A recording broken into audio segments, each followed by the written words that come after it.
Hello guys, कैसे हैं? I hope कि आप अच्छे होंगे। तो गाइज आज का ये वीडियो आप सभी लोगों के लिए काफ़ी ज़्यादा इंपॉर्टेंट होने वाला है। आज की इस वीडियो से गाइज आपको काफ़ी कुछ सीखने को मिलेगा। आज का ये वीडियो बिना स्किप के शुरू से लेकर एंड तक देखते रहिए। जैसा कि गाइज आप यहाँ पे देख सकते हैं, मेरे पास एक फ़ोन रिपेयर होने के लिए आया हुआ है और आज हम इस फ़ोन को रिपेयर करने की कोशिश करेंगे और जो भी फॉल्ट आया हुआ है उसको स्टेप बाय स्टेप चेक करेंगे और उसके बाद गाइज हम इस फ़ोन को रिपेयर करने की कोशिश करेंगे। जैसा कि गाइज आप यहाँ पे देख सकते हैं, ये हमारा यूएसबी चार्जर है, तो इसका जो एम्पीयर है उसको आप एक बार नोटिस करना और इस फ़ोन के अंदर जो भी फॉल्ट आया हुआ है वो आपको आगे पता चल जाएगा। आज की इस वीडियो से गाइज जो जानकारी आपको मिलने वाली है वो आपको पूरे यूट्यूब पे कहीं पर भी नहीं मिलने वाली। जैसा कि गाइज आप यहाँ पे देख सकते हैं, मैंने फ़ोन को यहाँ पे चार्जर से कनेक्ट किया तो फ़ोन के अंदर कोई भी चार्जिंग का लोगो वगैरह कुछ भी नहीं आ रहा है, जैसा कि आप यहाँ पे देख सकते हैं। और यूएसबी चार्जर पे भी कोई एम्पियर कंज्यूम नहीं कर रहा। देखिए यूएसबी चार्जर के अंदर अगर आप एम्पियर देखेंगे तो कोई भी जो एम्पियर है वो यहाँ पे कंज्यूम नहीं कर रहा है और फ़ोन के अंदर चार्जिंग का लोगो वगैरह भी कुछ भी नहीं आ रहा। देखिए मैंने फ़ोन को यहाँ पे चार्जर से कनेक्ट करके रखा हुआ है, अभी मैंने इसको निकाल दिया है। अभी आप देखना गाइज, कुछ चीज़ आप यहाँ पे नोटिस करना।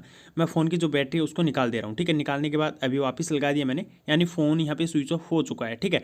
अभी आप देखना, मैं यहाँ पे फ़ोन को जैसे चार्जर से कनेक्ट कर रहा हूँ, यूएसबी चार्जर का एम्पियर देखो 0.60 एम्पियर ये कंज्यूम कर रहा है और इससे आगे ये नहीं बढ़ रहा है। देखिए हाई एम्पियर पे ये बिल्कुल भी नहीं जा रहा है। बिल्कुल यहाँ पे आप देख सकते हैं फेक चार्जिंग यहाँ पे शो कर रहा है और 0.60 एम्पियर कंज्यूम करने का मतलब है कि फ़ोन की वी बैट या वीपीएस जो लाइन होती हैं ये ओके होती हैं। कहीं ना कहीं फ़ोन के अंदर पावर बन रहा है लेकिन फ़ोन हाई एम्पियर पे नहीं जा रहा है। देखिए यहाँ पे आप देख सकते हैं, ये इतना एम्पियर कंज्यूम करने का मतलब ये भी है कि फ़ोन के अंदर चार्जिंग का जो सॉकेट है वो भी ओके है और नीचे की वी बस की जो लाइन है वो ऊपर मेन जो बोर्ड है उस तक पहुंच रही है, ठीक है। उसके बाद यहाँ पे इसमें वीपीएस बन रहा है और वीपीएस बनने के बाद गाइज आप यहाँ पे देखेंगे ये जो एम्पियर है वो यहाँ पे देखने को मिलता है। अब देखिए गाइज, मैंने यहाँ पे बैटरी निकाल दिया। बैटरी निकालने के बाद मैंने वापस यहाँ पे लगाया, फिर से एक बार ट्राई करवाता हूँ आपको। देखिए 0.60 एम्पियर ये अभी कंज्यूम करा है और फ़ोन के अंदर कोई भी चार्जिंग का लोगो वगैरह कुछ भी यहाँ पे शो नहीं कर रहा है, ठीक है। अब देखिए गाइज, ये जो फ़ोन है इसके अंदर आया हुआ है चार्जिंग का फॉल्ट, ठीक है। फ़ोन चार्ज नहीं हो रहा बिल्कुल भी, लोगो वगैरह इसमें कुछ भी नहीं आ रहा है। अब देखिए गाइज, ये जो फ़ोन है ये मेरे पास किसी टेक्नीशियन भाई ने सेंड किया है और उनका ये कहना है कि ये जो फ़ोन है ये उनके पास रिपेयर होने के लिए आया था। ग्राफिक की इसके अंदर प्रॉब्लम आ रही थी, मतलब फ़ोन के अंदर ग्राफिक नहीं आ रहा था। तो उन्होंने उसके बाद क्या किया कि ये जो फ़ोन है इसको रिपेयर कर दिया, मतलब ग्राफिक इसका ओके कर दिया।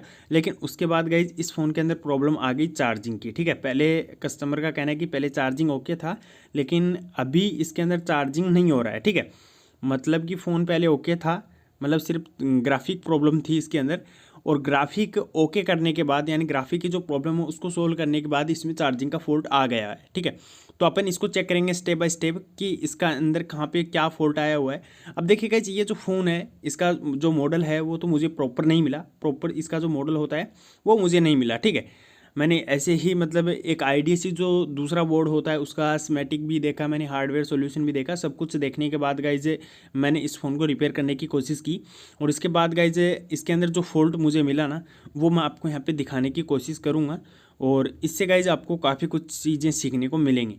अब देखिए गाइज, ये जो फ़ोन है इसके अंदर उन्होंने फ़ोन को जब रिपेयर किया, इसका ये जो पतरा आपको यहाँ पे दिखाई दे रहा है ना, इस पतरे को उन्होंने निकाला। निकालने के बाद इसकी जो ग्राफिक आई थी उसको उन्होंने चेंज कर दिया और उसके बाद ये जो फ़ोन है ये ओके हो गया। फ़ोन के अंदर ग्राफिक भी आना स्टार्ट हो गया, लेकिन फ़ोन के अंदर जो फॉल्ट है वो एक दूसरा फॉल्ट आ गया जो चार्जिंग का फॉल्ट है। अभी फ़ोन ना तो स्विच ऑफ कंडीशन के अंदर चार्ज हो रहा है और ना ऑन कंडीशन में हो रहा है और कस्टमर का कहना है कि पहले फ़ोन अच्छे से चार्ज हो रहा था, ठीक है। पहले फ़ोन अच्छे से चार्ज हो रहा था, अभी नहीं हो रहा।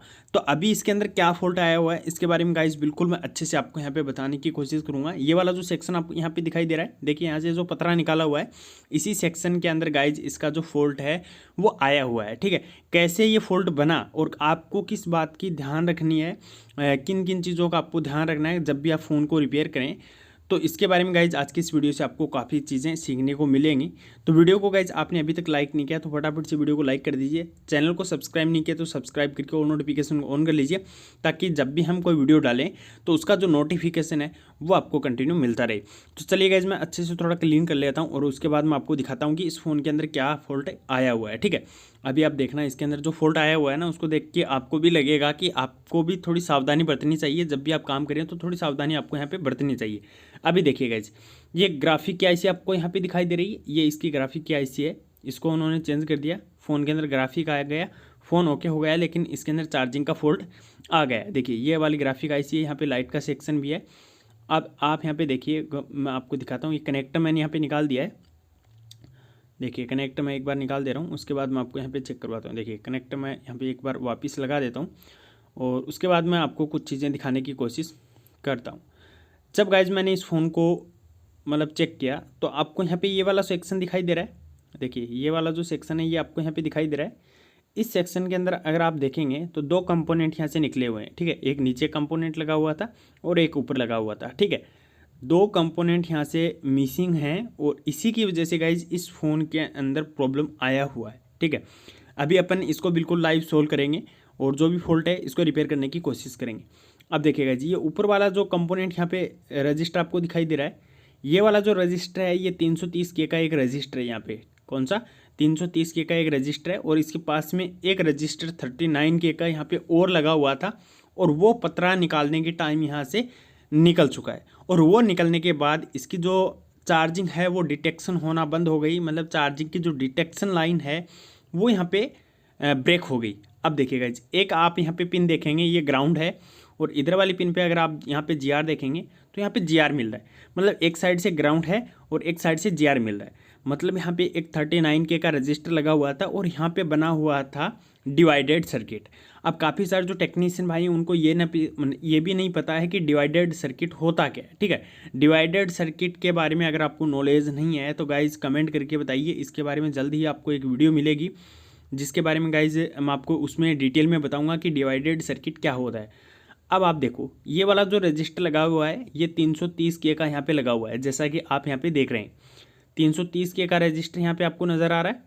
ये 330K का रजिस्टर यहाँ पे लगा हुआ है और इसके पास में ये एक जो और यहाँ पे रजिस्टर लगा हुआ था जो पतरा निकालने के टाइम निकल गया है, ये 39K का यहाँ पे 39K का यहाँ पे एक रजिस्टर लगा हुआ था और इन दोनों को मिला के एक डिवाइडेड सर्किट यहाँ पे बन रहा है। डिवाइडेड सर्किट के अंदर इसमें हो क्या आ रहा है कि 330K का ये जो रजिस्टर लगा हुआ है इस पे गाइज वी बस का जो वोल्टेज होता है 5.2 वोल्टेज, ठीक है, ये इंटर करता है और इंटर करने के बाद जब डिवाइडेड सर्किट यहाँ पे ओके हो जाता है उसके बाद यहाँ से एक वोल्टेज निकलता है समथिंग 0.5 के समथिंग यहाँ पे एक वोल्टेज निकलता है जो हमारी PM के अंदर चला जाता है। अब देखिए यहाँ पे देखिए वोल्टेज कितना इंटर हो रहा है, 5.2 वोल्टेज यहाँ पे इंटर हो रहा है 330K का जो रजिस्टर लगा हुआ है इसके एक साइड पे, ठीक है। अभी आप देखना इसकी दूसरी साइड में आपको थोड़ा दिखाने की कोशिश करता हूँ। देखिए थोड़ा कैमरे में दिखाई नहीं दे रहा, थोड़ा दिखाने की कोशिश करता हूँ मैं आपको। अभी आप देखो, अगर आप थोड़ा ध्यान से देखेंगे तो एक साइड अगर आप देखेंगे इस साइड पे अगर आप देख सकते हैं 5.2 वोल्टेज इंटर हो रहा है, वीबस की जो लाइन है वो यहाँ पे कनेक्टेड है। अब इसकी दूसरी साइड पे यहाँ पे वोल्टेज चेक करते हैं, इसके बीच में 3.1 वोल्टेज, कितना 3.1 वोल्टेज यहाँ पे आ रहा है। लेकिन यहाँ पे वोल्टेज बनना कितना चाहिए था, डिवाइडेड सर्किट यहाँ पे बनने के बाद यहाँ पे 0.522 करके ऐसी कुछ वोल्टेज यहाँ पे बनना चाहिए था, जो कि आप एक जो फॉर्मूला होता है उसके हिसाब से गाइज आप निकाल सकते हैं। डिवाइडेड जो सर्किट होता है उसका एक जो फॉर्मूला होता है उससे गाइज ये जो वोल्टेज है इसको आप डिवाइड कर सकते हैं। इसका जो फॉर्मूला होता है वो होता है वी इन, क्या होता है इसका, V in into R2 upon R1 plus R2 का जो फॉर्मूला होता है उससे गाइज आप इसको डिवाइड कर सकते हैं। अभी आप देखना गाइज, आप यहाँ पे देखेंगे 330K का यहाँ पे एक रजिस्टर लगा हुआ है, इसके एक साइड पे यहाँ पे वोल्टेज इंटर कर रहा है, दूसरी साइड पे यहाँ पे जो वोल्टेज बनना चाहिए था इसके हिसाब से यानी 5.2 वोल्टेज यहाँ पे इंटर कर रहा है। तो 5.2 वोल्टेज इंटू 39 अपॉन 330 प्लस 39 अगर आप करेंगे तो ये लगभग 0.5 वोल्टेज के समथिंग बनेगा और उतना वोल्टेज यहाँ पे जो डिवाइडेड सर्किट है वो बनने के बाद यहाँ पे बनना चाहिए था। तो अभी गाइज हम क्या करते हैं, इसके अंदर 39K का एक रजिस्टर है उसको मैं यहाँ पे फिक्स करता हूँ। अब देखिए गाइज 39K और 330K का जो रजिस्टर होता है ये काफ़ी कम बोर्ड के अंदर देखने को मिलता है, मतलब आपको थोड़ा मुश्किल होगा इसको ढूंढना, ठीक है। इसलिए गाइज ये जो फ़ोन होते हैं इनके लिए ये एक कंपलसरी चीज़ होती है। तो 330K और 39K का जो रजिस्टर होता है इसको आप निकाल के रखें, कभी भी ये काम में आ सकता है। अब देखिए गाइज यहाँ पे 39K का जो रजिस्टर है इसको मैं यहाँ पे फिक्स कर दे रहा हूँ और उसके बाद गाइज मैं आपको यहाँ पे बिल्कुल लाइव दिखाता हूँ कि ये कैसे काम करता है और इसके अंदर चार्जिंग का जो फॉल्ट आया हुआ है वो रिपेयर हो पाएगा या फिर नहीं हो पाएगा, ठीक है। इसके बारे में अभी आपको दिखाता हूँ। देखिए इसको मैं यहाँ पे अच्छे से फिक्स कर देता हूँ और उसके बाद गाइज अपन देखेंगे कि इसके अंदर जो भी फॉल्ट आया हुआ है वो रिपेयर होगा या फिर नहीं होगा, ठीक है। तो अभी तक गाइज आपने वीडियो को लाइक नहीं किया तो फटाफट से वीडियो को लाइक कर दीजिए। चैनल को सब्सक्राइब नहीं किया तो सब्सक्राइब करके ऑल नोटिफिकेशन को ऑन कर लीजिए। और फ्री में बेसिक से लेकर एडवांस लेवल की मोबाइल रिपेयरिंग अगर आप अपनी शॉप पर बैठ के सीखना चाहते हैं तो इसके लिए गाइज आप हमारे चैनल को सब्सक्राइब करके ऑल नोटिफिकेशन को ऑन कर लीजिए, ताकि जब भी हम कोई वीडियो डालें तो उसका जो नोटिफिकेशन है वो आपको कंटिन्यू मिलता रहे। काफ़ी अच्छे अच्छे वीडियोज़ आपको देखने को मिलेंगे। तो गाइज़ आप चैनल के साथ कनेक्ट हो सकते हैं। अभी देखिए गाइज़ हमने यहाँ पे जो रजिस्टर है उसको यहाँ पे फिक्स कर दिया है, ठीक है। इसका जो रजिस्टर है उसको हमने यहाँ पे फिक्स कर दिया है 39K का, ठीक है। अब भी गाइज़ मैं आपको बता दूँ कि यहाँ पे जो वैल्यू दी रहती है ना, सेम वैल्यू का आपको यहाँ पे जो रजिस्टर है उसको फिक्स करना है। कम या अगर यह ज़्यादा हुआ 1% का भी यहाँ पे अगर चेंज आया तो फिर गाइज़ आपका काम नहीं बनेगा, ठीक है। फिर कुछ ना कुछ प्रॉब्लम यहाँ पे क्रिएट हो जाएगी। अभी गाइज मैं आपको बता दूं कि डिवाइडेड जो सर्किट बनती है ना, इनके अंदर गाइज लगभग 0.5 से लेके 0.99 के समथिंग यहाँ पे वोल्टेज देखने को मिलते हैं। तो ये गाइज मैं आपको वीडियो बना के दूंगा डिवाइडेड सर्किट वाला, उसके अंदर गाइज मैं आपको डिटेल में बताऊँगा। अभी आप देखो इसकी वैल्यू चेक करवाता हूँ मैं आपको। अभी देखो इसकी वैल्यू अगर आप यहाँ पर चेक करेंगे, देखिए 36 का दिखा रहा है, देखिए 36 का दिखा रहा है, क्योंकि बोर्ड थोड़ा हीट है, मतलब थोड़ा गर्म हो चुका है, इसलिए इसकी थोड़ी सी वैल्यू कम हो गई है। जैसे ही नॉर्मल होगी इसकी वैल्यू तो ये अपनी जगह पे आ जाएगा, मतलब अपनी जो वैल्यू है उस पर आ जाएगा, ठीक है। 39K का जो रजिस्टर यहाँ पे लगाया है 39K ही यहाँ पे दिखाना स्टार्ट कर देगा, ठीक है। तो चलिए एक बार अपन देख लेते हैं। अभी गाइस मैं आपको दिखा दूँ, ये जो फ़ोन है इसके अंदर मैं इसको लगा दे रहा हूँ और अभी इसका वोल्टेज चेक करेंगे। पहले हमने चेक किया था कि डिवाइडेड सर्किट जो बन रहा था उस पर 5.2 वोल्टेज इन कर रहा था और आउट में यहाँ पे हमने देखा था कि 3.1 वोल्टेज यहाँ पे दिखाई दे रहा था। अभी हमें देखना है 0.5 वोल्टेज यहाँ पे बनता है या फिर नहीं बनता, ठीक है।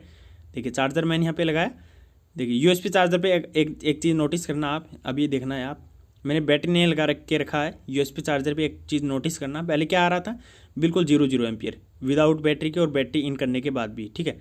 अभी आप देखो विदाउट बैटरी के यहाँ पे जो वोल्टेज है, जो एम्पियर है वो यहाँ पे हल्का सा कंज्यूम कर रहा है, ठीक है। अभी आप देखना, अभी मैं आपको इसका जो वोल्टेज है उसको चेक करवाता हूँ कि वोल्टेज कितना बन रहा है, ठीक है। इन जो वोल्टेज होना चाहिए 5.2 वोल्टेज और आउट में 0.5 वोल्टेज, ठीक है। देखो 5.2 वोल्टेज यहाँ पे इंटर कर रहा है। अभी आप पे देखो 0.52 वोल्टेज, 0.52 वोल्टेज यहाँ पे आप देख सकते हैं, ये बन चुका है। और मुझे लगता है कि इस फ़ोन के अंदर जो भी फॉल्ट आया वो रिपेयर हो चुका है, ठीक है। अभी देखो गाइज, एक छोटी सी गलती की वजह से गाइज यहाँ पे मतलब क्या ही बताऊँ आपको क्या प्रॉब्लम आ गई थी। और ये जो लाइन है ये यहाँ पे गाइज VCDT जो चार्जिंग डिटेक्शन लाइन होती है वो लाइन है, ये देखिए चार्जिंग डिटेक्शन की ये लाइन है। और यहाँ पे देखिए गाइज वोल्टेज 0.52 वोल्टेज यहाँ पे आ चुका है। और इस फ़ोन के अंदर जो भी फॉल्ट बना हुआ है मुझे लगता है कि वो अभी रिपेयर हो चुका है, ठीक है। अगर गाइज इसके बारे में आपको पूरा डिटेल में और भी एक अच्छा वीडियो चाहिए, ठीक है, जिसमें आपको अच्छे से मैं समझाऊँ, अच्छे से बताऊँ, तो कमेंट करके बताओ गाइज। अब देखना गाइज बैटरी मैंने यहाँ पे लगा दिया, पहले क्या आ रहा था 0.60 एम्पियर ये कंज्यूम कर रहा था। अभी देखना 0 एम्पियर यहाँ पे आपको दिखाई दे रहा है, देखिए हाई एम्पियर चला गया है, डायरेक्ट हाई एम्पियर। देखिए चार्जिंग का लोगो भी यहाँ पे आ चुका है और डायरेक्ट अगर आप यहाँ पे देखेंगे तो ये हाई एम्पियर पे चला गया है। देखिए चार्जिंग का जो सॉकेट है वो थोड़ा यहाँ पे मतलब प्रॉब्लम कर रहा है, बट अगर आप यहाँ पे देखेंगे तो देखिए ये हाई एम्पियर चला गया है, बिल्कुल हाई एम्पियर देखिए। और अच्छे से ये चार्जिंग होना भी स्टार्ट हो गया है, जैसा कि मैं आपको यहाँ पे दिखाने की कोशिश करूँ। देखिए पावर बटन थोड़ा काम नहीं कर, देखिए चार्जिंग होना स्टार्ट हो गया है। अभी मैं इसको आपको ऑन करके भी दिखा दूँगा कि ऑन में चार्ज हो रहा है या फिर नहीं हो रहा, ठीक है। चलिए ऑन करते हैं इसको, देखो अच्छे से चार्ज होना स्टार्ट हो गया है। अभी इसके अंदर जो भी फॉल्ट आया होता वो यहाँ पे रिपेयर हो चुका है। तो गाइस जब भी आप किसी भी फ़ोन का पतरा निकालें तो आप ध्यान रखें कि कोई भी जो कंपोनेंट है वो निकलना नहीं चाहिए। और काफ़ी सारे जो कंपोनेंट होते हैं उनका ग्राउंड निकल जाता है, तो उसका भी आपको ध्यान रखना है कि ग्राउंड नहीं निकलना चाहिए। अगर ग्राउंड निकला तो आपका जो फ़ोन है वो डेड भी हो सकता है, ठीक है। तो इन चीज़ों का आपको थोड़ा ध्यान रखना होता है। अगर आप ऐसे ही काम करते रहेंगे तो गाइज फिर हो सकता है कि आपको भी कुछ प्रॉब्लम आ सकती है, ठीक है। तो अभी गाइज मैंने इस वीडियो को बनाया, मेरा इस वीडियो बनाने का मकसद यही है कि आप लोगों को इसके बारे में पता चले, डिवाइडेड सर्किट क्यों इंपॉर्टेंट है इसके बारे में पता चले। और जब भी आप फ़ोन पे काम करें, पतरा वगैरह निकालें, तो उस पर आपको थोड़ा ध्यान रखना है। अब देखना गाइज, चार्जिंग का लोगो अगर आप यहाँ पे देख सकते हैं, फास्ट चार्जिंग पे फ़ोन यहाँ पे चार्ज हो रहा है। डबल चार्जिंग का लोगो यहाँ पे आ चुका है और फ़ोन अच्छे से यहाँ पे वर्क भी कर रहा है। चार्जिंग आप यहाँ पे देख सकते हैं। तो गाइज इस फ़ोन के अंदर जो भी फॉल्ट आया हुआ था हमने उसको बिल्कुल अच्छे से यहाँ पे रिपेयर कर दिया है। अभी गाइज इस फ़ोन का जो स्कीमेटिक डायग्राम था वो मुझे नहीं मिला, इसका कुछ दूसरा मॉडल था, उसके हिसाब से गाइज मैंने यहाँ पे देखा और उसके बाद गाइज मैंने इस फ़ोन को रिपेयर करने